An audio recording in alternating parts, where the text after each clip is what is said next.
Pagi hari ini kita mengungkap yaitu satu kisah mujahid Islam sejati, dampak daripada korban konspirasi kaum Islamophobia. Jadi Islamophobia itu kebencian terhadap Islam dan kaum muslimin.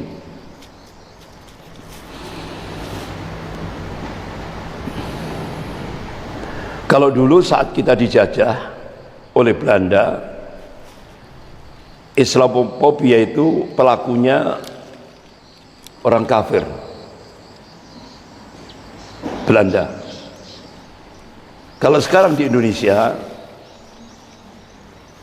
sejarah itu berulang, ya. Sebagaimana Allah ingatkan dalam surah Al-Fat ayat 23, A'udzubillahi minasyaitonir rajim, sunnatullahi allati qad khalat min qabl wa lan tajida sunnahi tabdila. Kata Allah, sunnatullah itu sudah berlaku sejak dulu, dan kalian tidak akan pernah melihat, menyaksikan perubahan akan sunnatullah. Artinya Allah mengabarkan bahwa sejarah akan berulang. Hukum perulangan sejarah itu berlaku umum. Jadi sekali lagi Allah tegaskan sejarah akan berulang. Yang membedakan adalah warna dan kualitasnya. Kalau dulu gerakan Islamophobia itu dilakukan oleh orang-orang kafir Belanda saat umat Islam dijajah oleh orang kafir Belanda. Sekarang gabungan orang kafir dan orang munafik. Orang munafik di sini KTP-nya Islam, ya dia sholat, ya puasa, ya haji dan umroh bahkan berkali-kali, tapi dia benci terhadap mujahid. Dia benci terhadap mujahid Islam. Para ummahat yang dimuliakan Allah,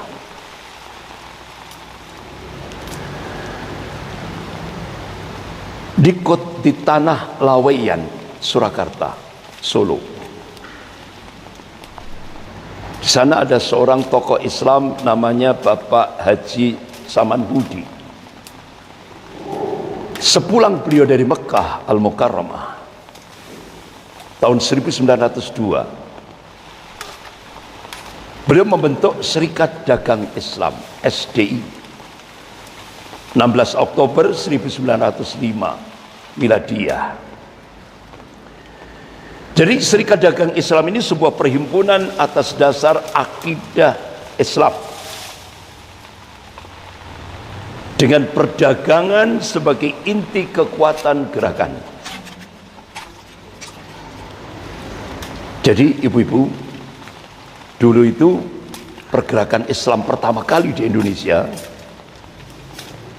itu ekonominya kuat, sehingga berbekal pada kekuatan akidah yang kuat, ekonomi dan perdagangan yang kuat, selama hampir 10 tahun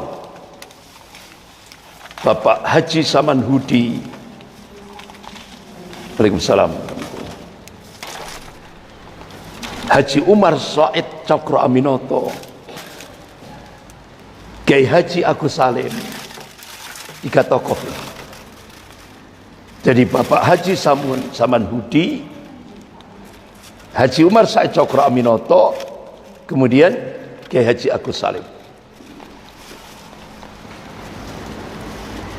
berhasil membangun fondasi bagi kemunculan sebuah organisasi politik Islam pertama kali di Nusantara.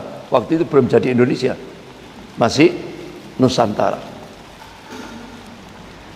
Bahkan di kawasan dunia Islam pada masa itu.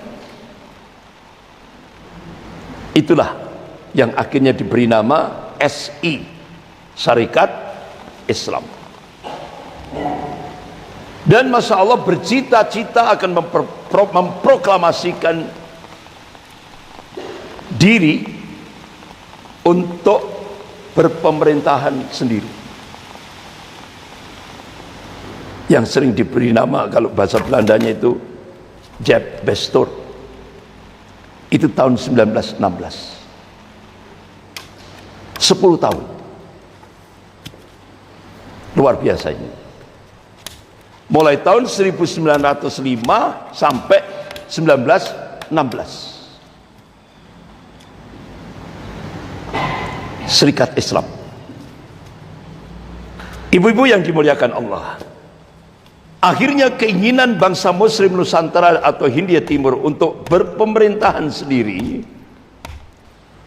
ini, kalau dihitung sekarang itu sudah 108 tahun yang lalu.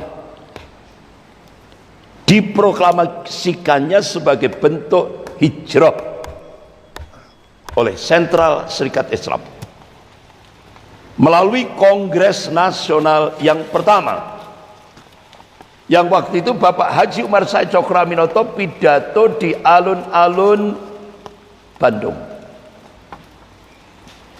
dan Gedung Concordia atau sekarang namanya Gedung Merdeka, yang dipakai untuk konferensi Asia Afrika.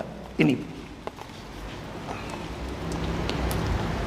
beliau pidato tanggal 17 Juni 1916. Jadi alun-alun Bandung dulu seperti ini.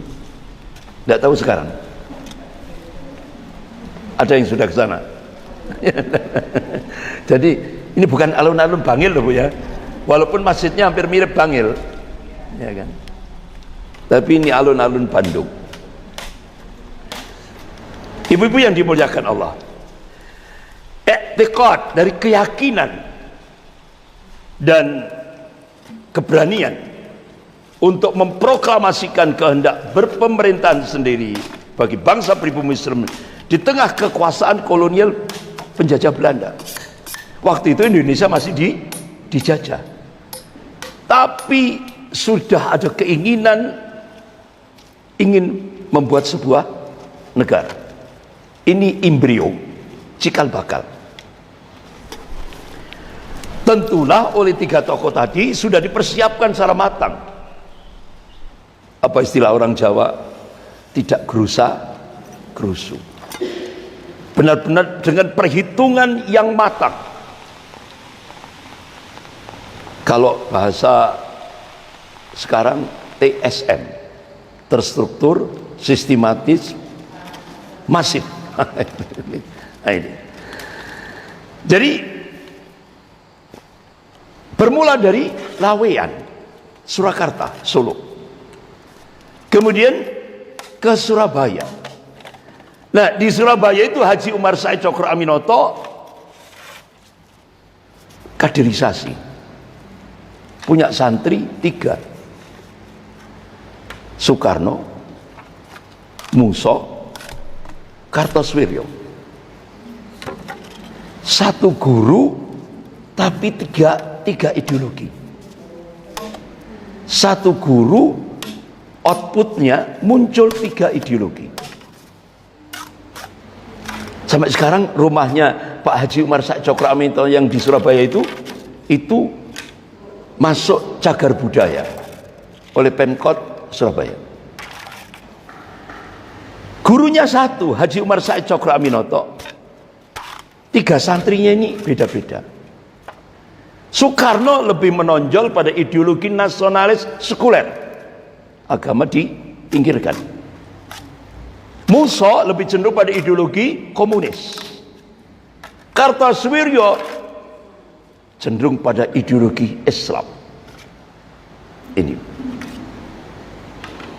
akhirnya setelah dari Surabaya itu puncaknya Haji Umar Said Cokroaminoto menuju berakhir ke tanah Pasundan di Bandung, yaitu di alun-alun Bandung dan Gedung Concordia.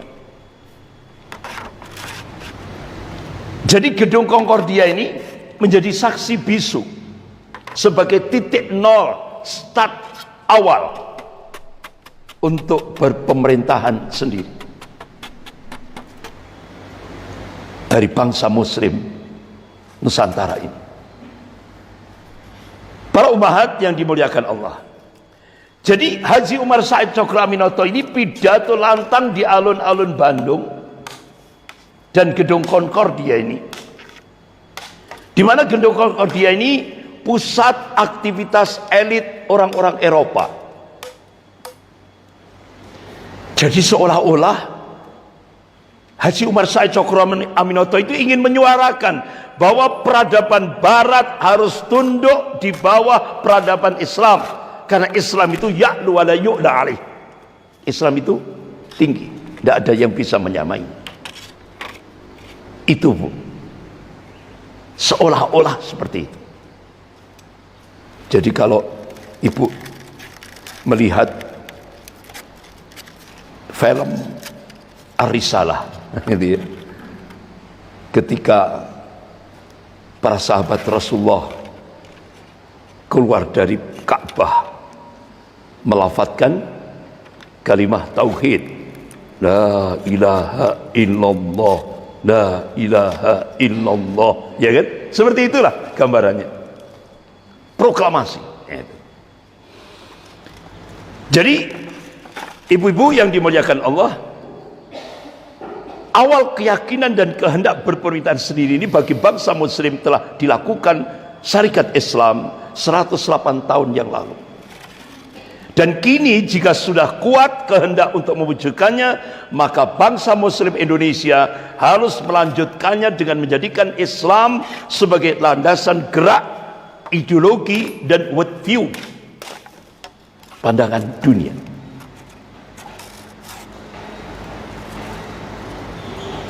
Para ummahat yang dimuliakan Allah,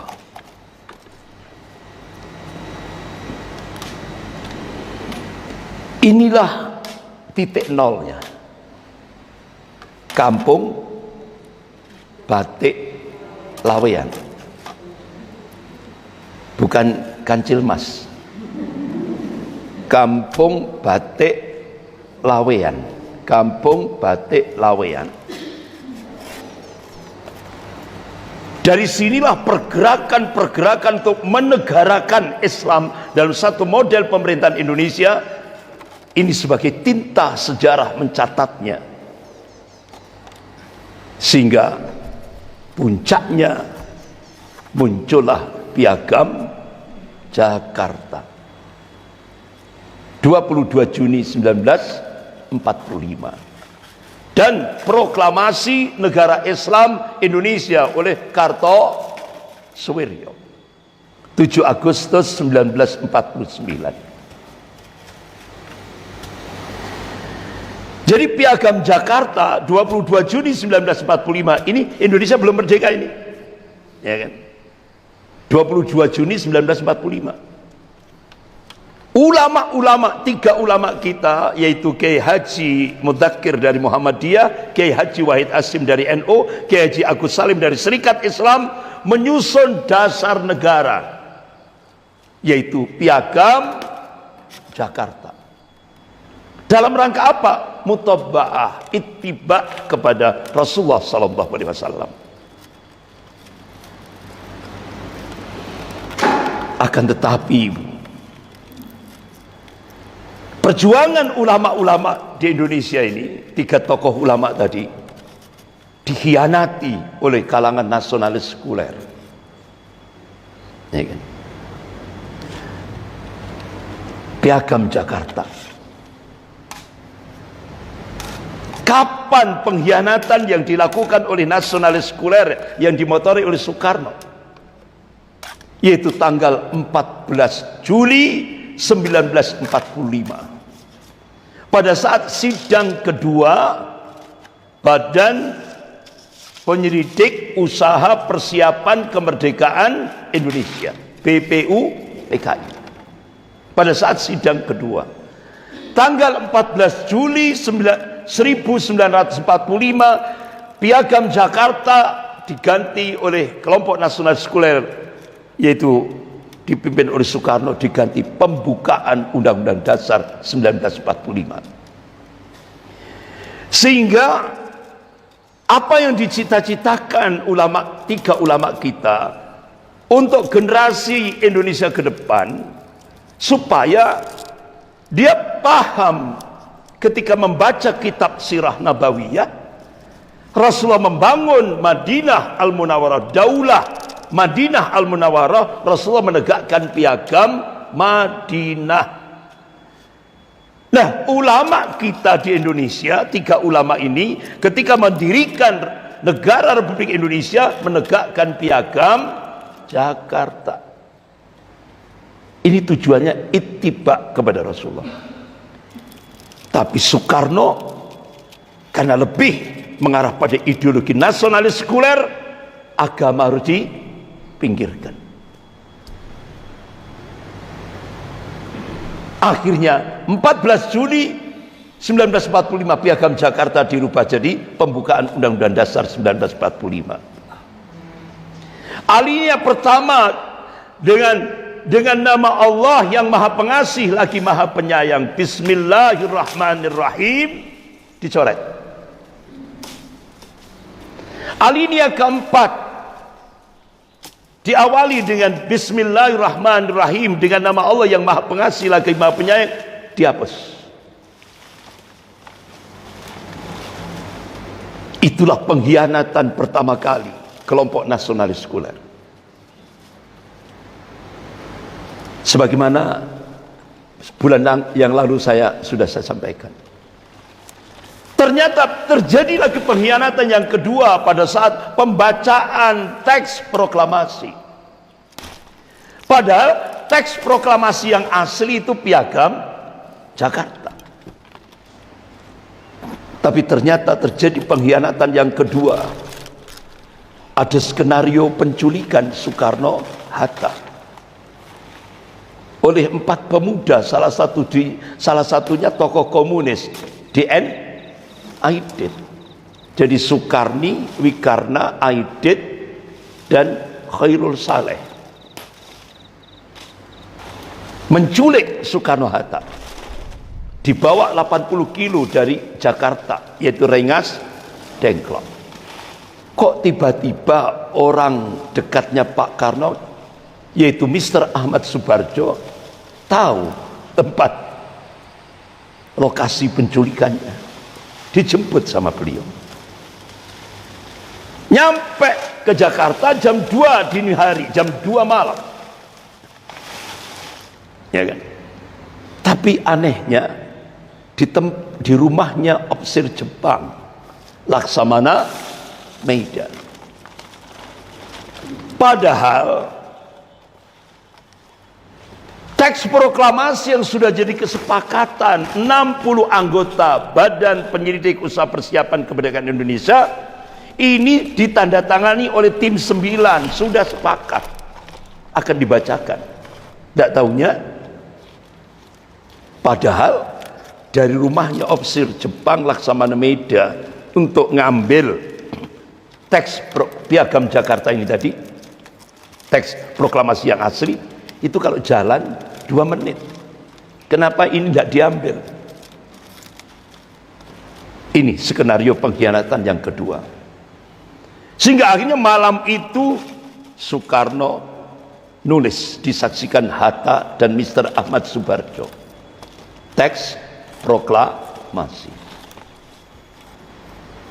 Ada 3 kali coretan. Jam 3 dini hari Soekarno minta kepada Pak Sayuti Melik didampingi wartawan pemuda Aceh BM Dia untuk mengetik ulang. Setelah itu ditandatangani oleh Soekarno-Hatta. Nah, kertas asli tulisan Soekarno yang ada coretan 3 kali itu, setelah diketik ulang, yang asli itu dibuang di tong sampahnya rumahnya Laksamana Meida. Tapi Masya Allah, wartawan pemuda Aceh BM Dia, beliau seorang kolektor sejarah, beliau langsung spontan, ini bukti sejarah. diambillah dari tong sampah itu. Makanya ibu-ibu kalau buka Google, ketik Sang Penyelamat teks proklamasi asli, tulisan Soekarno, itu adalah BM dia.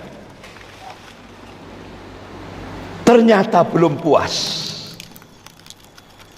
Sore hari ada rencana pengkhianatan yang ketiga.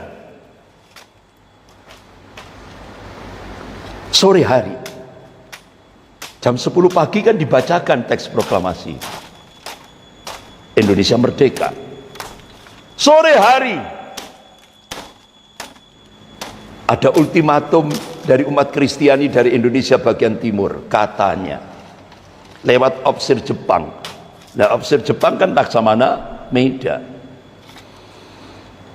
Kalau 7 kata dalam Piagam Jakarta tidak dihapus, yaitu ketuhanan dengan kewajiban menjalankan syariat Islam bagi pemeluk-pemeluknya, kalau tidak dihapus, umat Kristiani akan lepas dari negara Republik Indonesia.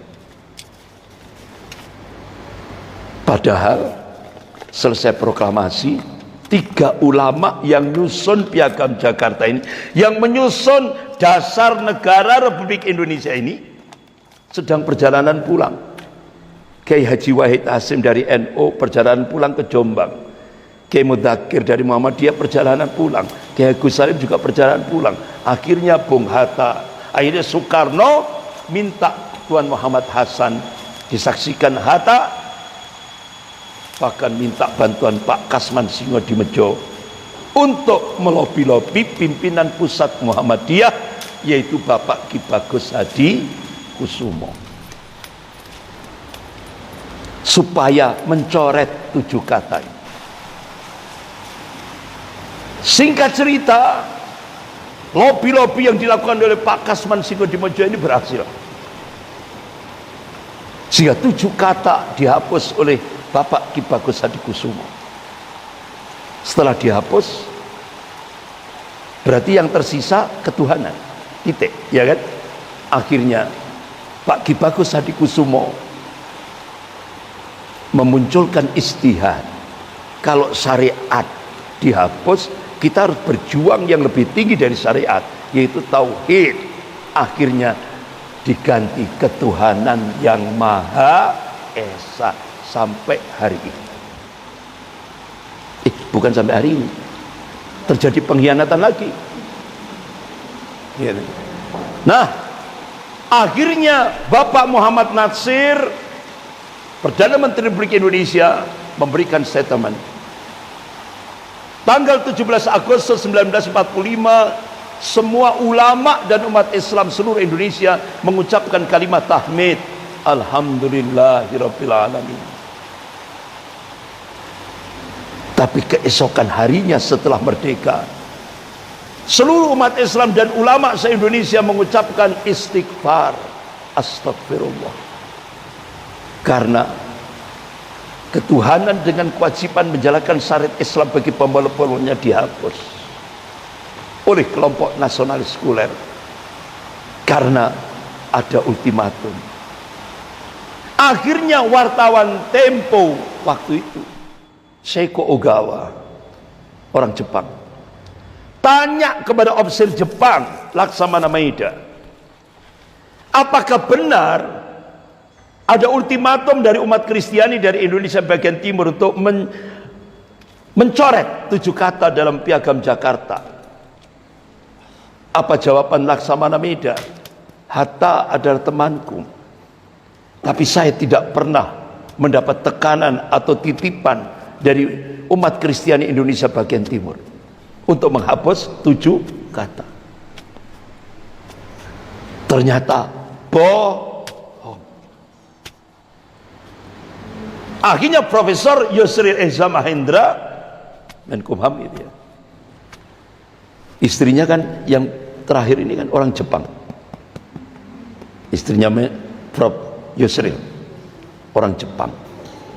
Akhirnya istri yang muda, ya kan, istri yang muda itu, akhirnya Yusril terbang ke Jepang, nyampe di Jepang ke rumahnya opsir Jepang itu Laksamana Maeda, tidak taunya sudah meninggal. Tapi Yusril mencoba untuk mendekati ajudannya. Kan ajudan itu kan tahu per menit, tiap menit, per jam kondisi apa yang terjadi. Ajudan tahu.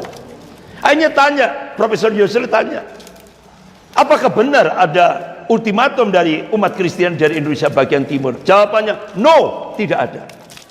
Berarti kejadian itu adalah pengkhianatan yang ketiga. Ternyata setelah pengkhianatan 3 kali yang dilakukan oleh bapaknya, berlanjut.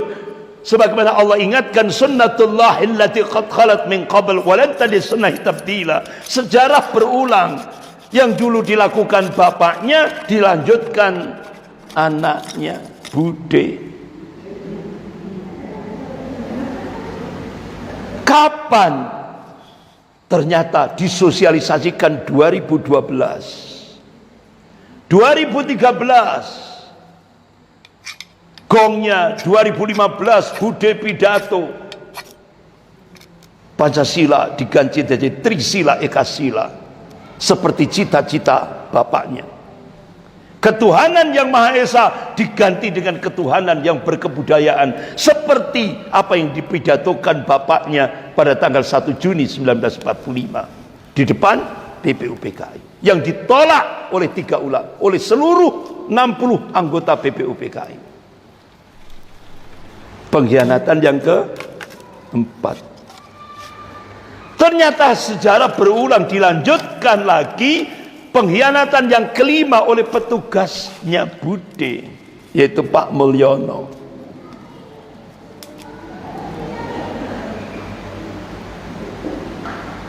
Akhirnya muncullah keputusan Presiden nomor 2016 tahun 2016. Akhirnya muncul peraturan pemerintah, muncul Inpres, muncul. Akhirnya Pancasila sudah tidak ada lagi. Sehingga akhirnya sekarang segala sumber hukum bukan Pancasila, tapi segala sumber hukum adalah Pak Mulyono. Sampai akhirnya legislatif mandul, yudikatif mandul, Mahkamah Konstitusi jadi mahkamah kakak, Mahkamah Agung jadi mahkamah adik, KPK yang sebenarnya Komisi Pemberantasan Korupsi sekarang berubah jadi Komisi Penyelamatan Kaisang.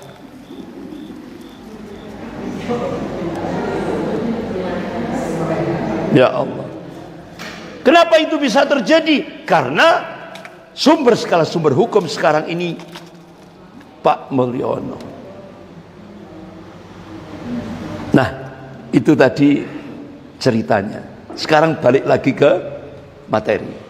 Tadi agak nyelonong dulu. Sekarang balik ke laptop.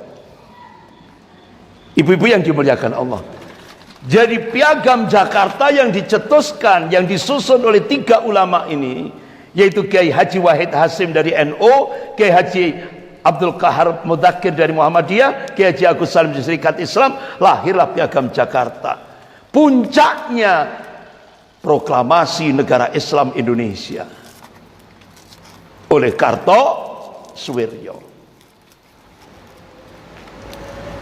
Jadi Kartosuwiryo itu meneruskan cita-cita gurunya. Gurunya itu Bapak Haji Umar Said Cokroaminoto. Gurunya bercita-cita kita mencintai bangsa kita itu dengan ajaran Islam. Kita berusaha sepenuhnya untuk mempersatukan seluruh atau sebagian terbesar bangsa kita dengan Islam. Alhamdulillah sampai hari ini cita-cita gurunya Kartosuwiryo dikabulkan oleh Allah. Sehingga sekarang Indonesia yang banyak sukunya, banyak bahasa daerahnya, banyak pulaunya bisa bersatu dengan Islam. Karena Islam itu rahmatan lil alamin. Ini akhirnya Kartosuwiryo memproklamasikan negara Islam Indonesia. Saat itu Indonesia dipaksa oleh Belanda menjadi Republik Indonesia Serikat. Yang ini sangat merugikan Indonesia. Di tengah-tengah Indonesia dipaksa oleh penjajah Belanda karena agresi Belanda kedua tahun 48. Ibu kota negara Jogja dibom, ya kan? Dibom. Soekarno-Hatta ditangkap, dibuang ke Brastagi Sumatera Utara, dibuang lagi ke Bangka.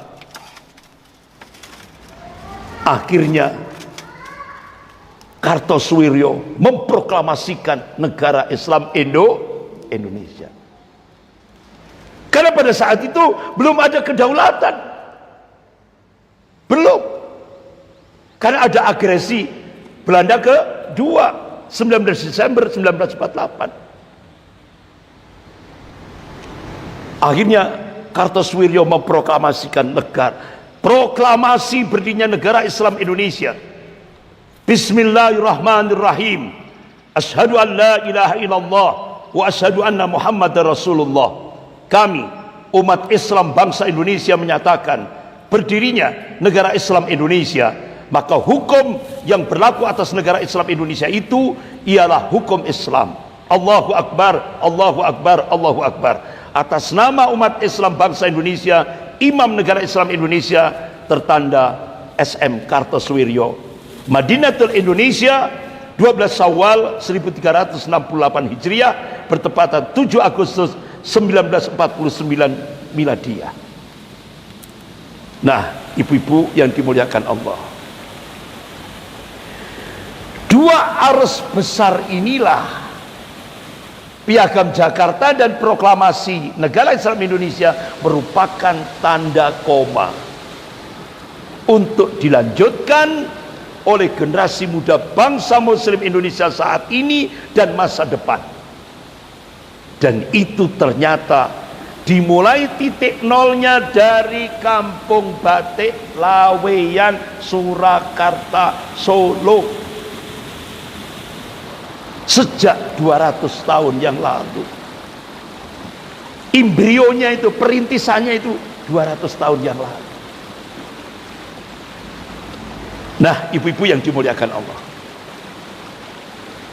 jadi keduanya, Piagam Jakarta dan proklamasi negara Islam Indonesia, itu keduanya memiliki cita-cita formalisasi Islam dalam bernegara dan terlaksananya syariat Islam yang diimplementasikan dalam konstitusi dan perundang-undangan berkenaan dengan kehidupan bermasyarakat, mewujudkan Indonesia bersyariat, yaitu membangun budaya taat syariah dengan mewujudkan pola hidup Islam berlandaskan Al-Quran dan Sunnah Rasulullah SAW, agar negeri Katulistiwa ini menjadi baldatun thayyibatun wa rabbun ghafur.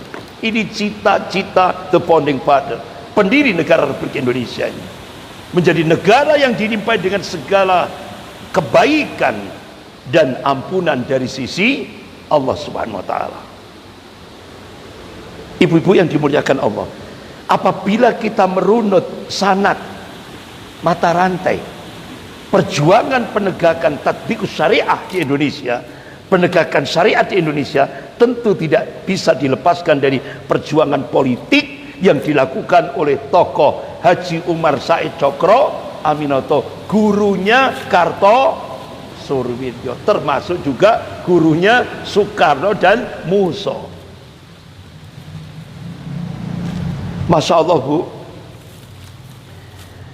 Haji Umar Said Cokro Aminoto tahun 1905 itu visi misinya sudah digaungkan. Apa visi misinya? Semurni-murninya tauhid, setinggi-tingginya ilmu, dan sepandai-pandainya siasat. Ini maknanya cukup dalam sekali.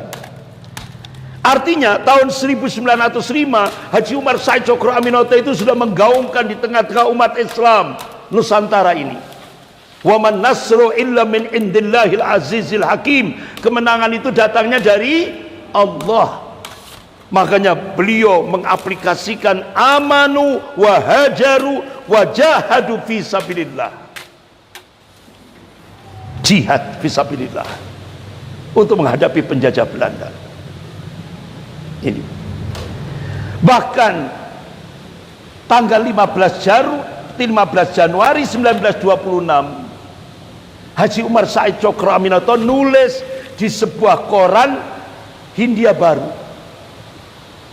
Apa tulisan beliau?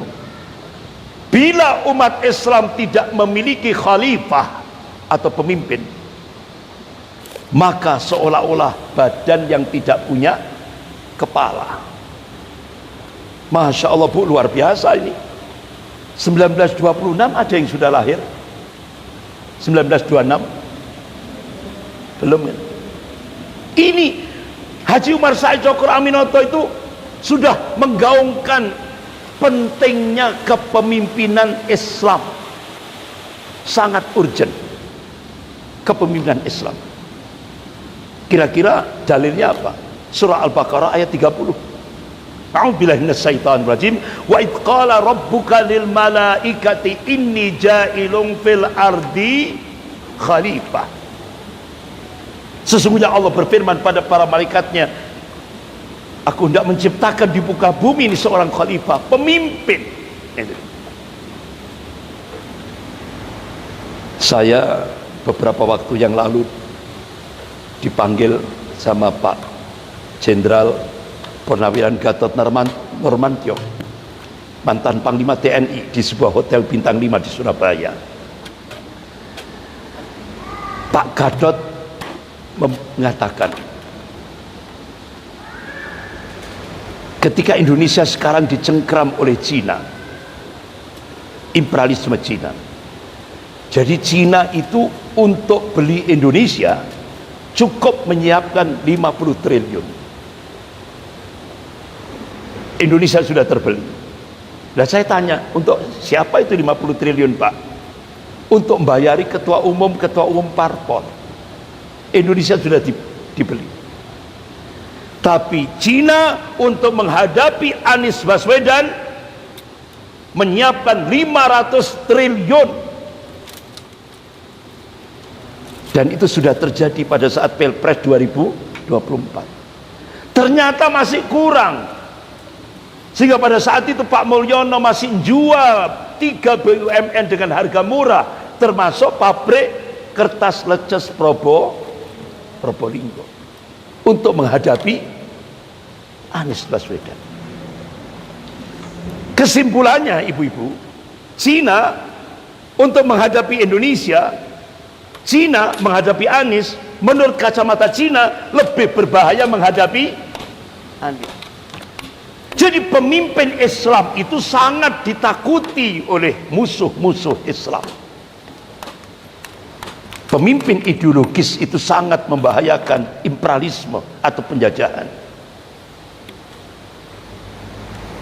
Makanya kan penjajah itu yang diinginkan itu model-model ya seperti itulah.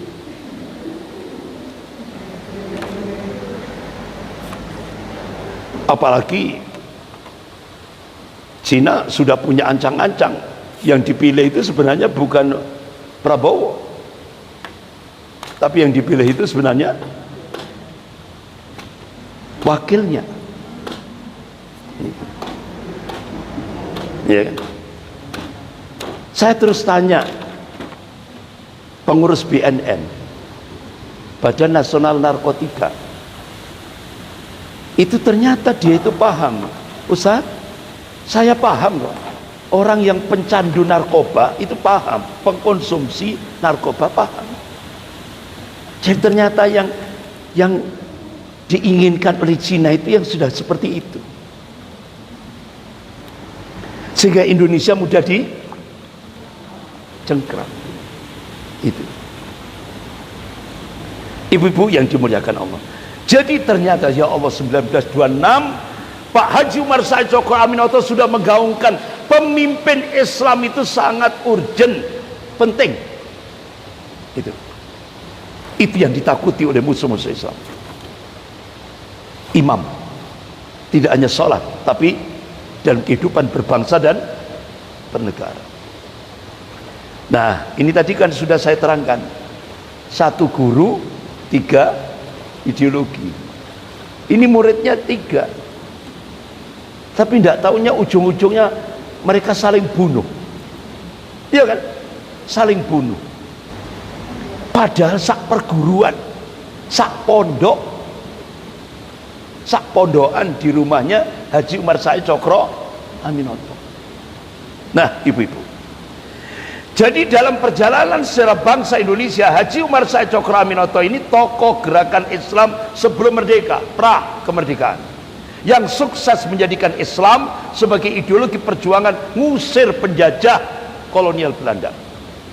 Sedangkan Kartosuwiryo itu satu-satunya kader penerus perjuangan yang kader Haji Umar Said Cokro Aminoto yang berhasil menjadikan Islam sebagai sistem bernegara untuk melaksanakan syariat Islam dalam pemerintahan negara. Itu satu-satunya. Kita kembali kepada sejarah. Dulu saat Indonesia dijajah sampai 350 tahun, waktu itu Belanda ngutus seorang orientalis, yaitu Christian Snokogrunya. Apa kata dia? Adalah kewajiban kita untuk membantu penduduk negeri jajahan Belanda agar terbebas dari Islam. Coba ini maksudnya paham? Artinya Belanda menyimpulkan penghalang penjajahan itu adalah Islam. Itu loh. Makanya kenapa Haji Umar Said Cokro Aminoto menjadikan Islam untuk menghancurkan penjajah? Karena paham Belanda mengatakan Islam itu penghalang penjajahan, sehingga akhirnya Christian Snokogrunya ketika melihat potret umat Islam saat itu, ada Islam ritual jumlahnya mayoritas, ada Islam sosial, ada Islam politik jumlahnya sangat-sangat sedikit sekali. Salah satu diantaranya Haji Saman Hudi, Haji Umar Said Cokro Aminoto, Kiai Haji Agus Salim. Desa Indonesia cuma wong telu. Itu Islam politik. Yang Islam sosial tadi itu Pak Haji Saman Hudi, dia masuk ekonomi, dia jadi pengusaha batik. Ini yang sangat membahayakan bagi penjajah Belanda. Akhirnya cita-cita Christian Snokogrunya, bila tidak dapat menjadikan umat Islam murtad, maka yang penting jangan sampai umat Islam itu mempraktekkan syariat Islam. Itu. Sehingga akhirnya semua orientalis penjajah Belanda menyimpulkan Islam sebagai faktor penghalang misi penjajahan, terutama yang disebutnya sebagai Islam politik. Oleh karena itu Belanda berusaha sekuat tenaga ngubur sejarah kesuksesan politik Islam. Harus dikubur. Kalau dulu penjajah, sekarang orang sekuler, nasionalis, sekuler. Habisi Islam politik, termasuk Kartosuwiryo. Sejarah berulang. Sehingga akhirnya penulisan sejarah sampai hari ini yang dilakukan oleh kelompok nasionalis sekuler, menulis sejarah Kartosuwiryo pemberontak. Benar? Jadi Kartosuwiryo itu pemberontak, itulah sebutan yang telah lama disematkan pada tokoh Islam yang satu ini, Islam politik yang satu ini. Bahkan sebagian besar rakyat Indonesia mengenalnya sebagai sosok pembangkang yang hendak mengganti Republik Indonesia menjadi negara Islam pada masanya dulu. Dan cerita itu terus berkembang sampai sekarang. Dan sebutan itu pun tetap melekat, kendati beliau sudah dieksekusi mati 50 tahun yang lalu, ditembak 50 tahun yang lalu. Sampai sekarang. Padahal tujuan sebagai pemberontak yang disematkan pada dirinya terasa aneh, mengingat fakta sejarah menunjukkan bahwa beliau mendapat dukungan yang luar biasa setelah memproklamasikan negara Islam Indonesia. Begitu beliau selesai memproklamasikan, langsung di Jawa Barat yang di Cicasong itu ya, Cisayong.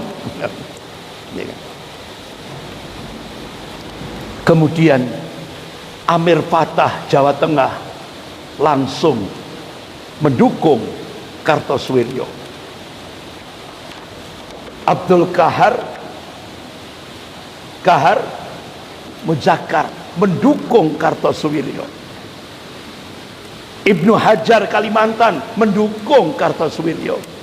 Daud Beroreh Sumatera Aceh mendukung Kartosuwiryo.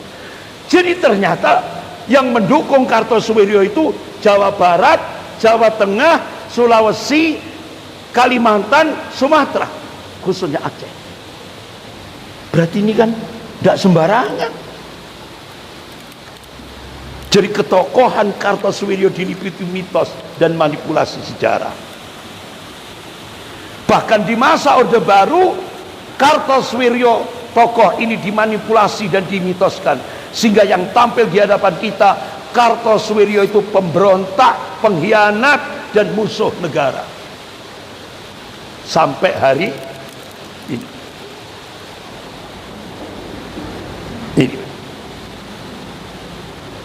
Bahkan lukisan distortif tentang Kartosuwiryo itu diindoktrinasi selama masa Orde Baru melalui penataran P4, pelajaran-pelajaran sekolah, buku-buku sejarah mulai dari SD sampai SMA sampai hari ini.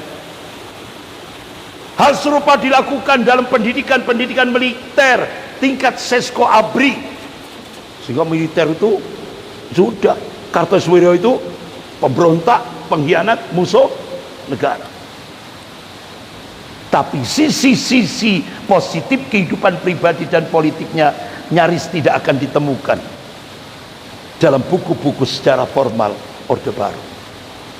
Dalam hal ini Orde Baru berhasil mensosialisasikan kebohongan sejarah untuk waktu yang lama sampai hari ini. Oleh karena itu ini harus ada dekonstruksi sejarah, pembongkaran sejarah, terutama sebelum gerakan Darul Islam yang dipimpin Kartosuwiryo tahun 49 ini perlu dikaji secara akademis, jujur, dan objektif tanpa campur tangan kepentingan kekuasaan. Nah, para tokoh sejarah harus dilihat sebagai manusia yang memiliki kelebihan sekaligus kekurangan. Contoh Soekarno, ada kelebihan, ada kekurangan. Kekurangannya apa? Beliau di akhir masa pemerintahannya lepas dari ideologi Pancasila, lepas, dia lebih kan ke nasionalis, agama komunis. Akhirnya meletus setelah peristiwa G30S PKI. Makanya Pak Harto sampai bikin jargon mikul dhuwur mendem jeru. Itu. Jadi manusia itu, Bu, yang namanya manusia ada benarnya, ada salahnya. Kalau malaikat benar terus, kalau manusia tempatnya khilaf dan tempatnya dosa. Selama ibu-ibu, selama kita itu masih disebut manusia, walaupun sorbannya 50 kilo ya, tetap punya dosa, punya salah. Itu. Nah, ibu-ibu, luar biasa. Ini pakar sejarah orang sekuler, namanya Profesor Anhar Gonggong, guru besar ilmu sejarah Universitas Indonesia. Beliau nulis buku Kartosuwiryo dari patriot hingga pemberontak. Ditulis oleh Profesor Anhar Gonggong, guru besar ilmu sejarah UI, tahun 2004, halaman 251. Saya bacakan tulisan beliau. Di masa mudanya Kartosuwiryo adalah sekretaris pribadi pimpinan Syarikat Islam, yaitu Haji Umar Said Cokro Aminoto, sekretaris pribadinya. Setelah Pak Haji Umar Said Cokroaminoto wafat, Kartosuwiryo jadi presiden Serikat Islam. Dari mujahid Islam inilah Kartosuwiryo mewarisi ideologi Islam dari gurunya Haji Umar Said Cokroaminoto, yang kemudian mengembangkannya menjadi sistem kenegaraan. Untuk kepentingan ini Imam SM Kartosuwiryo sempat menulis syarah kitab Ahkamus Sultaniyah yang ditulis oleh Al-Imam Mawardi rahimahullah, yang kitab Ahkamus Sultaniyah ini menjadi rujukan seluruh dunia Islam termasuk Indonesia. Masya Allah Bu, tahun-tahun 1900 berapa itu, 1905 kali ya, Masya Allah, Kartosuwiryo nulis kitab bahasa Arab, syarahnya kitab Al-Ahkamus Sultaniyah. Kata Profesor Anar Gonggong, ternyata beliau seorang mu'allif, seorang yang berilmu. Artinya apa? Belum tidak banyak sejarawan yang mengungkap derajat keilmuan Kartosuwiryo. Ternyata ilmunya luar biasa. Tahun-tahun itu beliau sudah mensyarah kitab Al-Ahkamus Sultaniyah, bagaimana syariat Islam menyelenggarakan sebuah negara. Itu pensyarahnya beliau. Ternyata beliau seorang mu'alif. Kartosuwiryo adalah pencetus pertama istilah negara Islam atau Darul Islam, yang sering kita sebut dengan DII di Indonesia. Bahkan menurut Perdana Menteri Muhammad Natsir, memang benar negara Islam itu berasal dari Kartosuwiryo. Nah, Bapak, Ibu-ibu yang dimuliakan Allah,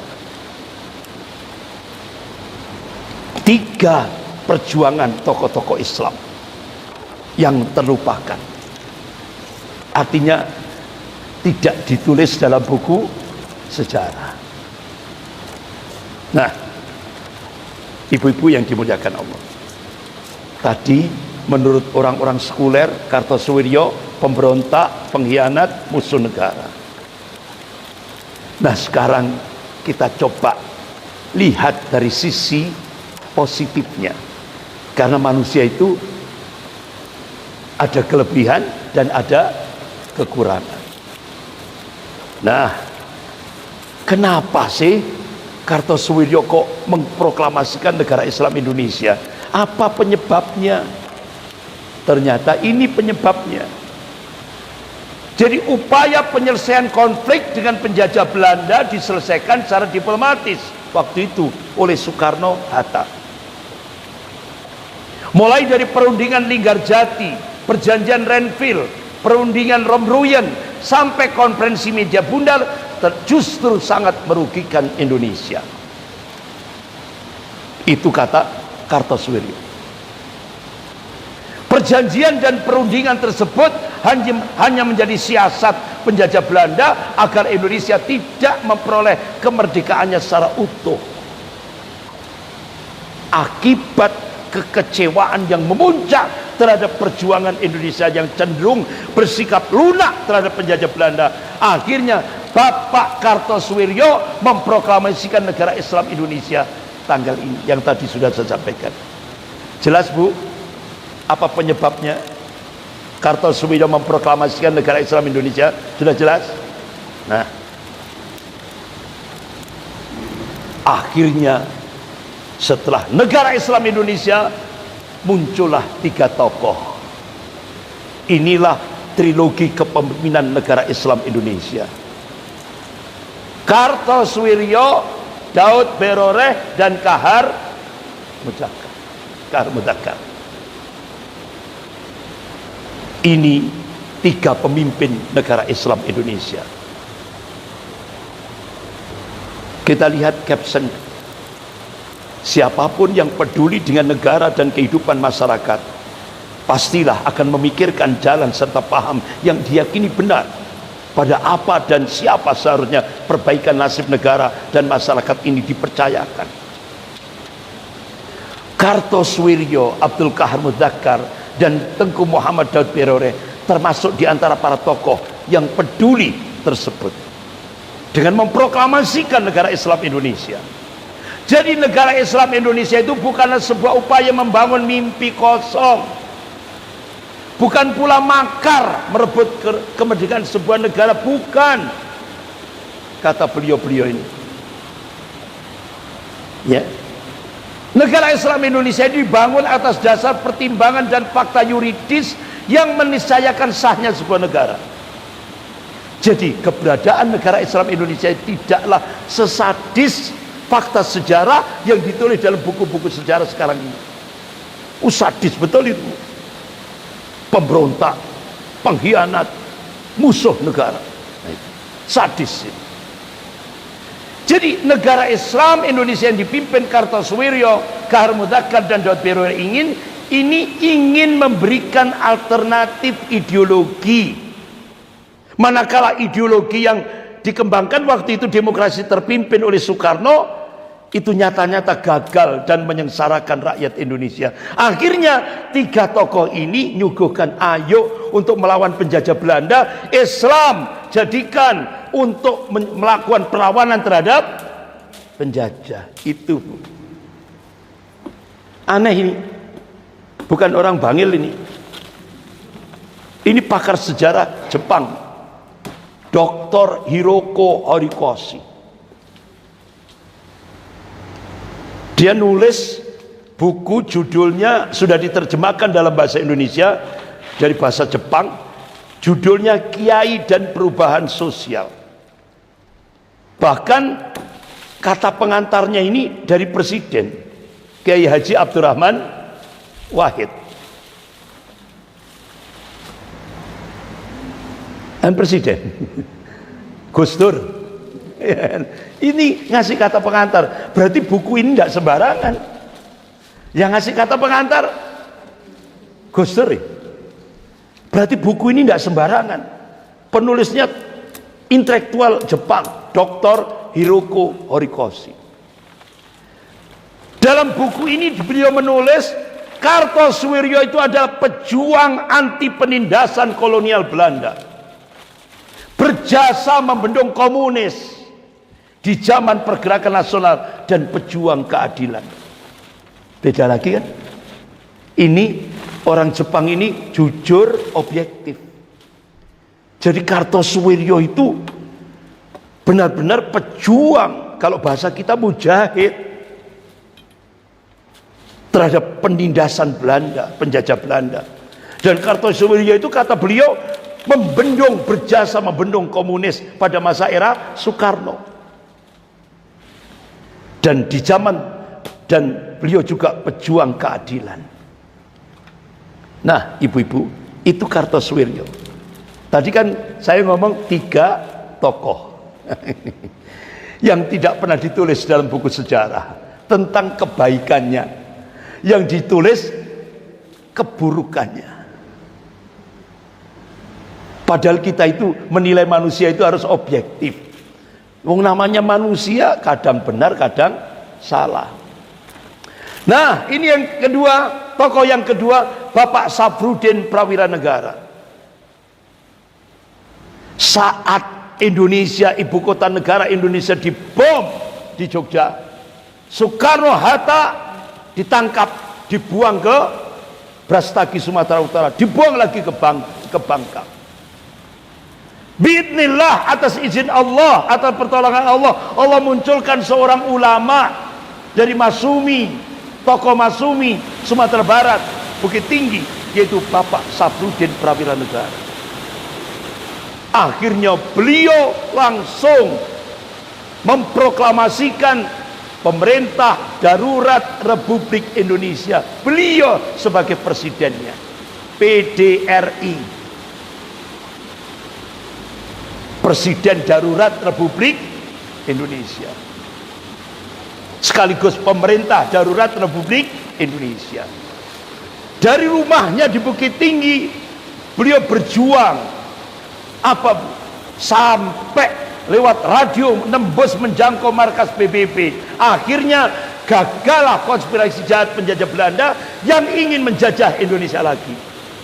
Tahun 48, 3 tahun setelah Indonesia merdeka, akhirnya Presiden SBY memberikan gelar pahlawan nasional kepada Pak Sapruddin Prawira Negara, dan akhirnya Presiden SBY menjadikan 19 Desember itu hari Gerakan Bela Negara, GBK, Gerakan Bela Negara, GBN, Gerakan Bela Negara. Pertanyaannya, sang penyelamat Republik ini, presiden yang terlupakan ini, pernahkah ditulis dalam buku sejarah? Tidak. Inilah keikhlasan seorang ulama. Ibu-ibu yang dimuliakan Allah, tokoh Islam yang ketiga, Bapak Muhammad Natsir, yang pernah ke Masjid Manarul Islam. Bapak Muhammad Natsir, pendiri tokoh Masumi, ya kan? Pengurus pendiri Dewan Dakwah Islamiyah Indonesia Pusat. Alhamdulillah juga yang mengangkat saya ditaruh di Malang. Saya diberi SK oleh beliau, ditancapkan di Malang sejak 1990 oleh beliau. Saya dipanggil ke Jakarta, ditancapkan di Malang atas rekomendasi Ketua Majelis Ulama Jawa Timur Bapak Kiai Haji Misbah, yang sering ke Masjid Manarul Islam bersama Ustadz Muamal Hamidi, Allahumma yarham. Itu. Jadi ibu-ibu yang dimuliakan Allah, begitu Pak Natsir diangkat menjadi Perdana Menteri Republik Indonesia, Masya Allah, Pak Natsir memberi nasihat kepada siapa? Daud Beroreh, tokoh-tokoh pendiri negara Islam Indonesia. Pak Natsir memberi nasihat kepada Pak Sapruddin Prawira Negara agar menyerahkan jabatan presiden kepada Bung Karno. Masya Allah. Akhirnya Pak Sapruddin Prawira Negara dari Bukit Tinggi Sumatera Barat berangkat menuju Jogja, didampingi Panglima Besar Jenderal Sudirman, menyerahkan kembali jabatan presiden kepada Bung Karno. Masya Allah, itulah adab seorang ulama. Ini diserahkan jabatan presiden ke Bung Karno. Luar biasa. Jadi Presiden Sapruddin Prawira Negara itu memimpin Indonesia itu cuma 8 bulan, sama dengan Presiden Habibie 8 bulan. Pertanyaannya, pernahkah ditulis Presiden Sapruddin Prawira Negara? Tidak ada sampai sekarang. Sebenarnya yang benar Presiden Soekarno, kemudian Pak Presiden Sapruddin Prawira Negara, kemudian Presiden Soeharto. Ini tidak ditulis karena beliau seorang ulama. Itu. Jadi kalau dulu penjajah Belanda meminggirkan Islam dan ulamanya, sekarang orang-orang sekuler meminggirkan Islam dan ulama-ulama. Makanya Bung Karno dulu itu sempat ngomong, kami mudah menghadapi penjajah, tapi kalian nanti akan menghadapi bangsa kalian sendiri. Jadi penjajahnya ganti, bangsa kita sendiri. Tapi orang sekuler, anti Islam. Nah, ibu-ibu yang dimuliakan Allah, jadi arsitek pencetus NKRI adalah Bapak Muhammad Natsir. Sehingga Pak Natsir waktu itu diangkat oleh Soekarno menjadi Perdana Menteri Republik Indonesia pertama. Ini kabinet Natsir, ini Soekarno, Hatta, Pak Natsir dan menteri-menterinya. Akhirnya Pak Natsir begitu lobby-lobby pada pemimpin-pemimpin resi tadi, termasuk Daud Beroreh, pokok pemimpin negara Islam Indonesia, termasuk Pak Sapruddin dan semuanya. Akhirnya Pak Natsir pidato di depan parlemen pada tanggal 3 April 1950 yang akhirnya disebutlah mosi integral Natsir. Akhirnya tanggal 17 Agustus 1950 di Bangka, Soekarno-Hatta memproklamasikan inisiatif Pak Natsir, Indonesia menjadi NKRI. Siapa pencetus NKRI? Bapak Muhammad Natsir. Sudah jelas? Sehingga akhirnya pakar-pakar sejarah menulis buku Satu Negara, Satu Negeri, 3 kali ini. Pakar-pakar sejarah bahkan mendapat kata pengantar dari Rektor Universitas Padjadjaran Bandung. Satu negeri, 3 proklamasi. Proklamasi pertama 17 Agustus 1945 Soekarno-Hatta. Proklamasi kedua 7 Agustus 1949 Kartosuwiryo. Proklamasi ketiga 17 Agustus 1950 Muhammad Natsir. Satu negeri, 3 proklamasi. Diakui dan bersejarah sebuah proses Indonesia menjadi sebuah negara kesatuan Republik Indonesia. Ditulis dalam buku sejarah. Ini pakar-pakar sejarah. Nah, ibu-ibu yang dimuliakan Allah, akhirnya Indonesia resmi menjadi negara kesatuan Republik Indonesia dengan 10 provinsi dan 1 daerah istimewa Yogyakarta. Ini atas perjuangan Pak Natsir. Ibu-ibu yang dimuliakan Allah, 1 negeri, 3 proklamasi. Alhamdulillah, Wakil Ketua DPR RI sudah mendapatkan buku ini, termasuk saya dapat. 1 negeri, 3 proklamasi. Berawalnya dari 2 arus besar itu, Piagam Jakarta dan DII. Ini prosesnya menjadi 1 negeri, 3 proklamasi. Jelas sejarah. Jadi Wakil Ketua DPR RI Dr. Fadlizon ini orangnya Pak Prabowo, yang insya Allah sebentar lagi diangkat jadi menteri. Ini tangan kanannya Prabowo, calon presiden, sudah menerima ini. Tapi duluan saya yang terima, ini kan baru saja. Nah, ibu-ibu yang dimuliakan Allah, jadi intinya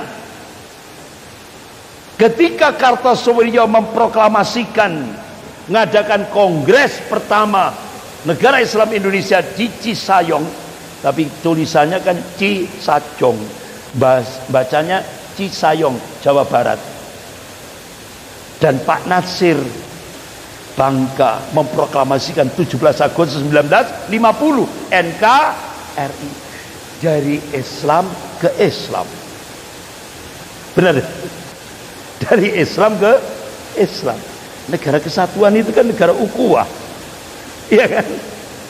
Yang pertama negara Islam Indonesia, yang kedua yang puncaknya negara ukhuwah Republik Indonesia. Sama prinsipnya. Benar, Bu? Nah, sekarang setelah Kartosuwiryo ditembak, dieksekusi mati, 12 regu tembak, semua tembakannya bersalang di dadanya, di arah jantungnya. 50 tahun setelah Kartosuwiryo tertembak mati, ya Allah, ternyata selama ini kita salah. Ini salah persepsi, baru terbongkar. Lah, terbongkarnya oleh siapa? Orangnya Prabowo, Dr. Fadlizon. Jadi Dr. Fadlizon ini sebelum 2012, pada tahun 2012, 2 tahun sebelum 2012, berarti 2010 ya, beliau itu datang ke rumahnya seorang kolektor sejarah.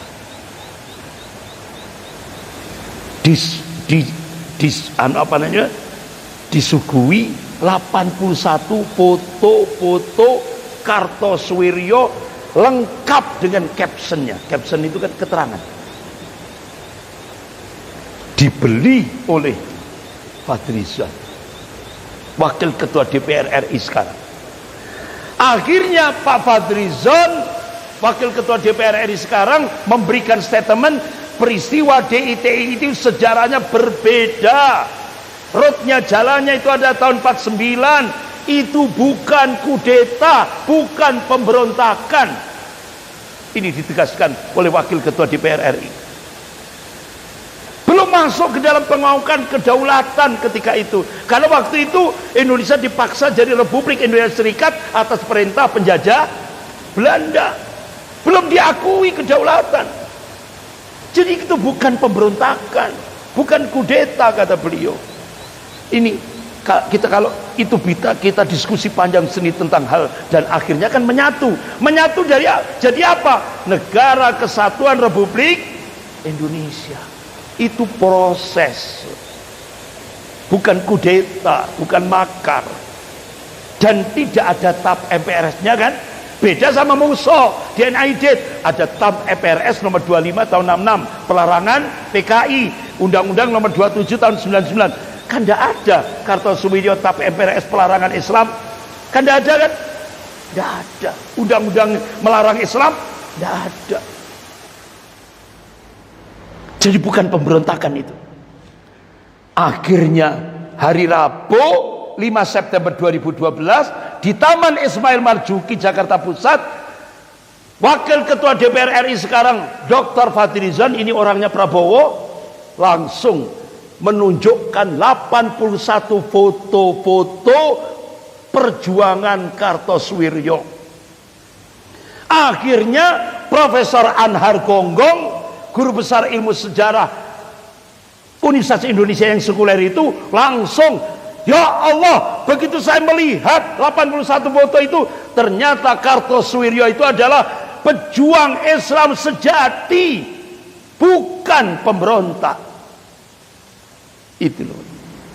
Akhirnya tokoh sekuler tadi, tapi kan sudah ditembak mati.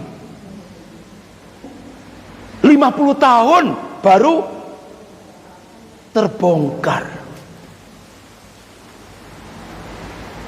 Jadi benar-benar koleksi 81 foto ini menggegerkan Indonesia.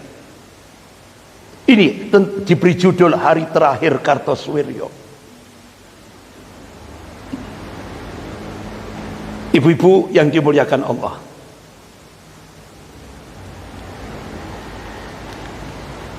nah, saat Kartosoewirjo dihadapkan di sidang di Mahkamah Darurat Militer, beliau mengajukan 4 permohonan sebelum ditembak mati. Permohonan pertama, beliau minta diizinkan bertemu dengan perwira-perwira NII, DI, TI. Ditolak oleh Mahkamah Darurat Militer.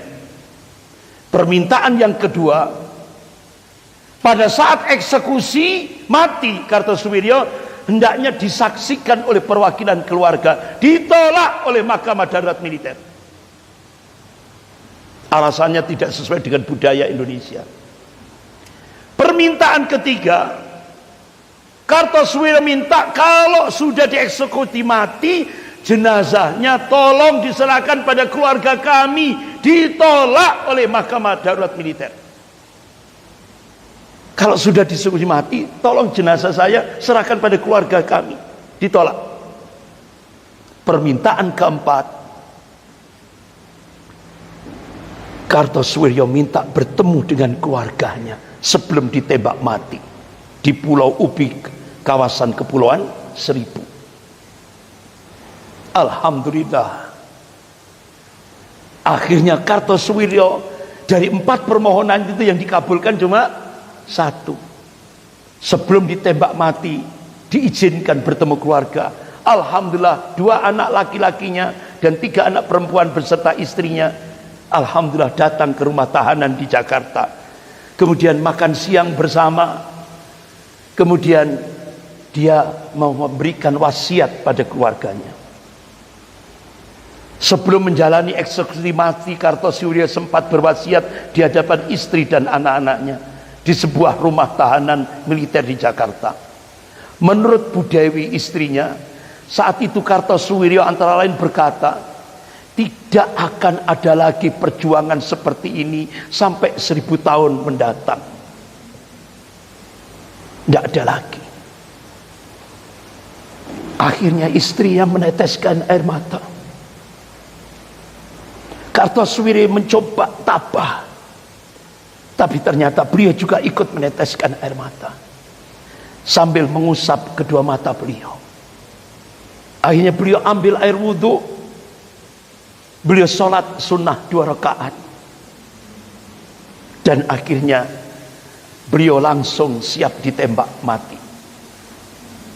Ditutup mata beliau dengan pakaian setelah sholat sunnah 2 rakaat, pakai pakaian putih-putih seperti Rasulullah memberikan contoh, pakai putih-putih, ditali di tiang sebuah tiang, langsung 12 regu tembak menembak, semua di dada beliau. Ternyata penembaknya belum puas, ditembak jarak dekat lagi, 1 kali tembakan, dan akhirnya baru diperiksa seorang dokter, ternyata beliau sudah wafat. Nah, ibu-ibu, jadi Kartosuwiryo nama yang problematis dan kontroversial di Indonesia dulu hingga sekarang. Saat Orde Lama berkuasa yang merupakan puncak perjuangan negara Islam Indonesia, Kartosuwiryo dituduh sebagai pemberontak. Namun fakta sebenarnya Kartosuwiryo sesungguhnya tokoh penyelamat bangsa Indonesia, melebihi apa yang dilakukan oleh Soekarno dan tokoh-tokoh nasional sekuler. Itu diakui oleh pakar sejarah dari Jepang, Dr. Hirohito tadi yang tadi dia nulis buku. Jadi ternyata tokoh Kartosuwiryo ini, perjuangan di beliau ternyata tokoh penyelamat bangsa, melebihi perjuangannya, melebihi apa yang dilakukan oleh Soekarno dan tokoh-tokoh nasionalis yang lain. Jadi tuduhan bahwa Kartosuwiryo sebagai pemberontak ini harus dikoreksi, bukan saja demi meluruskan sejarah yang keliru atau sengaja dikelirukan, namun juga agar kezaliman sejarah itu tidak terus berlanjut terhadap tokoh yang seharusnya kita hormati. Ibu-ibu yang dimuliakan Allah, ini sampai ditulis jejak jihad Kartosuwiryo, rinci sekali. Jadi beliau menegakkan al-jihad, mengamalkan amanu wa hajaru wa jahadu fisabilillah. Ya Allah, beliau sudah tertembak mati, ternyata terungkap setelah 50 tahun. Ternyata beliau berangkat itu atas restu dari Panglima Besar Jenderal Sudirman. Jadi setelah perjanjian Renville ditandatangani antara Indonesia dan Belanda tanggal 17 Januari 48, pasukan Siliwangi yang di Jawa Barat ditarik dari Jawa Barat ke Jogja, sehingga Jawa Barat dikuasai penjajah Belanda. Waktu itu Jenderal Sudirman menyambut kedatangan pasukan Siliwangi di stasiun Tugu Jogja. Nah, seorang wartawan kepercayaan diajak naik mobil oleh Jenderal Sudirman. Di atas mobil itu akhirnya ditulis oleh Bung Tomo, pahlawan 10 November, Burhanuddin Harahap, ini Menteri Dalam Negeri Soekarno, terakhir Perdana Menteri sebelum pemilu pertama 55 tahun 1955, menulis buku tanggal 7 September 1977 diberi judul himbauan.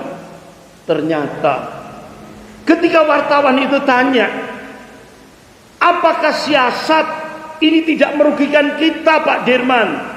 Kok pasukan Siliwangi ditarik ke Jogja, sehingga akhirnya Jawa Barat digempur lagi, dijajah lagi oleh Belanda. Apakah ini tidak merugikan kita Pak Dirman? Ini pertanyaan wartawan Antara. Apa jawaban Pak Dirman?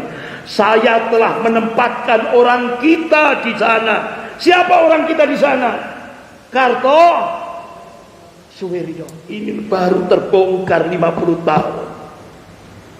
Tapi beliau sudah dibunuh. Ini yang ngomong bukan saya, Bu. Pahlawan 10 November Bung Tomo dan Burhanuddin Harahap, Menteri Dalam Negeri era Soekarno.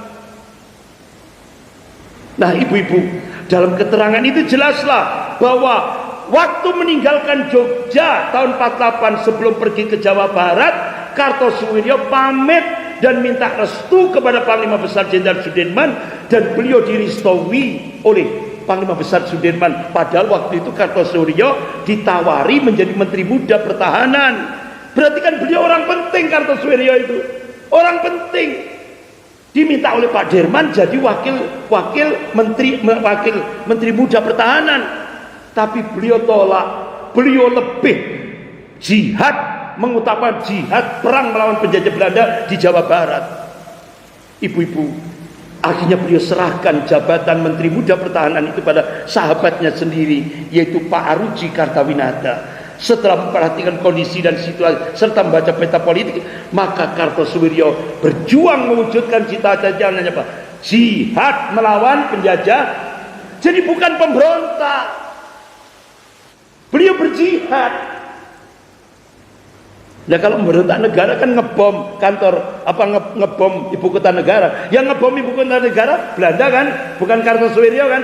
Nah, Kartosuwiryo itu diperintah Panglima Besar Jenderal Sudirman melawan Belanda. Tapi ini kan jadi baru terungkap 50 setelah beliau ditembak mati. Akhirnya benar terjadi konferensi meja bundar. Ternyata Soekarno menerima hasil perjanjian konferensi meja bundar, dan akhirnya Soekarno mendapat penghargaan dari tokoh-tokoh Freemason Regionis Yahudi Internasional. Ini telegram pengakuan. Saya bacakan ini penghargaannya untuk Soekarno. Berhubungan dengan pengangkatan yang mulia sebagai Presiden pertama Republik Indonesia Serikat RIS, Tarekat Mason Bebas Yahudi, dengan segala hormat mengucapkan selamat pada Yang Mulia Soekarno, dan menegaskan kepada Anda bahwa tujuan Republik Indonesia Serikat untuk menjalani kemanusiaan seluruhnya mendapat resonansi dalam asas-asas Tarekat Mason Bebas. Artinya mendapatkan apresiasi, penghargaan dari organisasi Yahudi Internasional. Soekarno dapat penghargaan, pujian dari Yahudi. Kartosuwiryo dapat tembakan dari Soekarno.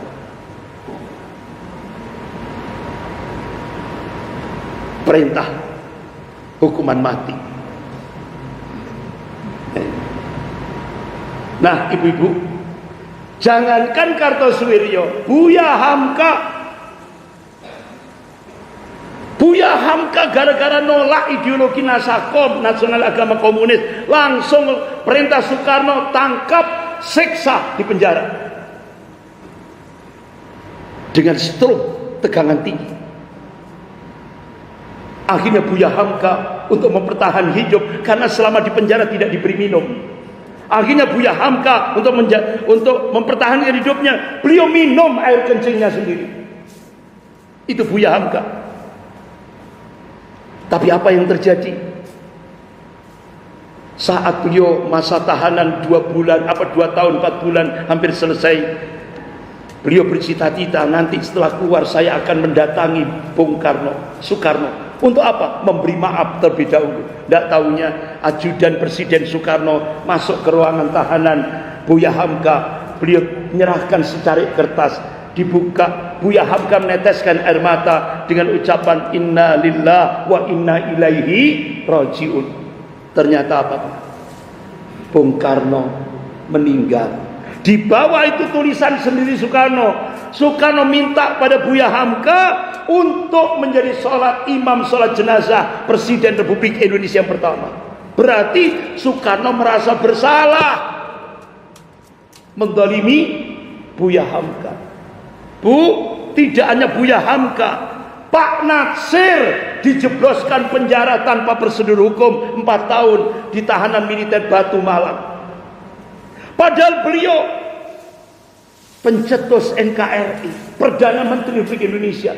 Gara-gara beliau nolak ideologi komunis, ditangkap oleh Soekarno. Nah, dulu bapaknya dilanjutkan, anaknya dilanjutkan, petugasnya.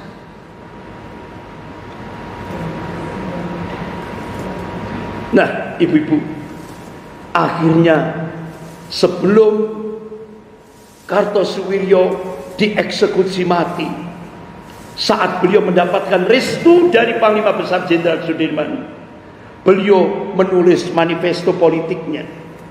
Saat beliau melakukan perlawanan terhadap penjajah Belanda di Jawa Barat, apa manifesto politiknya? Dalam manifesto politiknya yang dikeluarkan tidak lama setelah proklamasi Negara Islam Indonesia, dirancang dan diadakannya konferensi meja bundar yang menurut terbentuknya negara Indonesia Serikat.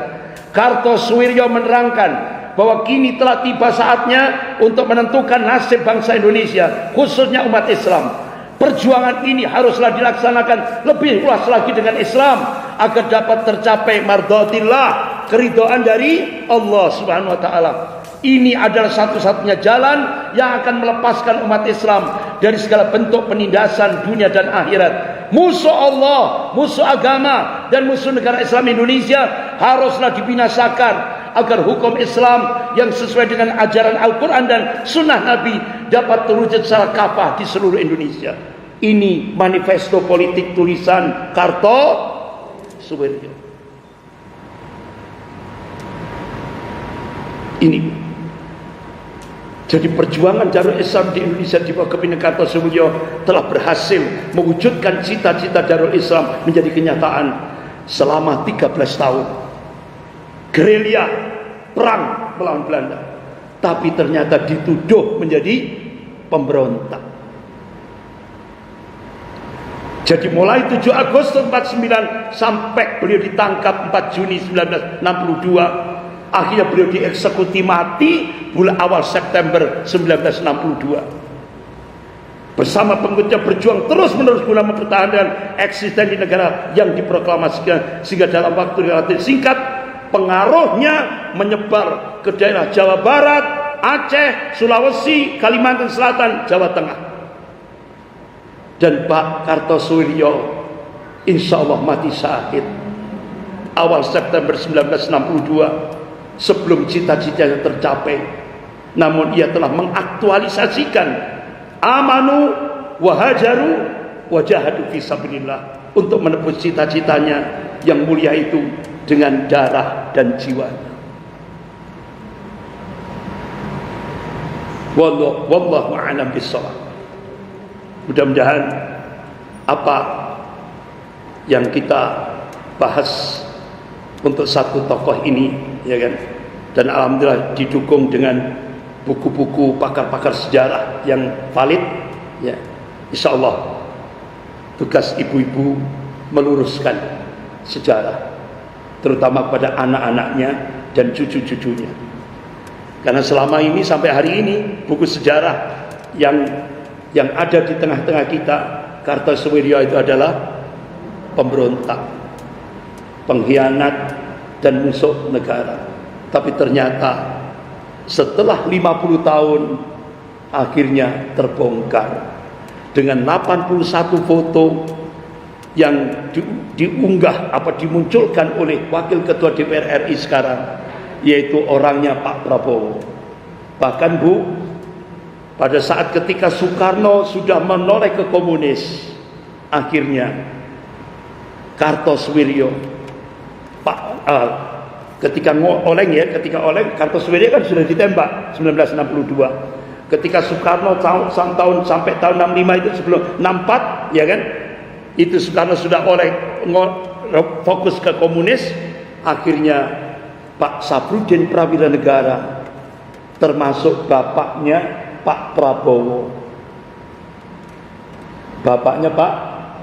Prabowo, mendirikan PRRI untuk melakukan perlawanan terhadap Soekarno. Jadi bapaknya Pak Prabowo itu siapa namanya itu? Sumitro Joyo Hadikusumo. Itu tokoh PRRI juga yang melakukan perlawanan terhadap Soekarno. Mudah-mudahan Pak Prabowo ingat itu. Ya, mudah-mudahan ingat itu. Nah, ibu-ibu, makanya orang-orang merah itu Bu, paham ya, orang-orang merah itu sangat benci kepada Kartosuwiryo, sangat benci pada Pak Saprudin Prawira Negara, sangat benci kepada Pak Natsir, sangat benci kepada tokoh-tokoh PRRI, termasuk orang-orang merah yang di Surabaya, Jawa Timur. Ini tidak tahunya sekarang mau dilantik jadi, anaknya mau dilantik jadi presiden, Pak Prabowo. Mudah-mudahan ini pintu Allah menyelamatkan Indonesia. Walaupun Pak Mulyono sudah memberikan statement, beliau dikasih waktu cuma berapa tahun? 2 tahun. Habis itu dihabisi. Ya kan? Ya kan, Bu? Nah, sejarah akan berulang. Bu, dulu pernah saya sampaikan, setelah peristiwa G30 SPKI, ABRI dan umat Islam bersatu melawan komunis. ABRI yang dimaksud siapa itu? RPKAD yang dipimpin oleh Sarwo Edi Wibowo, mertuanya Pak SBY. Nah, RPKAD itu sekarang jadi Kopassus. Kopassus itu danjennya Prabowo. Berarti sejarah akan berulang. Insya Allah. Itu yang kita yakini. Karena Allah sendiri kan, ya Bu, yang meyakinkan. Ya kan? Sejarah akan berulang. Dulu RPKAD yang sekarang Kopassus, RPKAD bersama umat Islam menghabisi komunis. Insya Allah umat Islam dan Kopassus akan kembali bersatu melawan komunis gaya baru. Sekian, ditutup. Kita akhiri dulu. Formalnya ditutup dulu. Kita akhiri dengan doa kafarat majlis. Subhanakallahumma bihamdika asyhadu an la ilaha illa anta astaghfiruka wa atubu ilaik. Wabillahi taufik wal hidayah. Wassalamualaikum warahmatullahi wabarakatuh.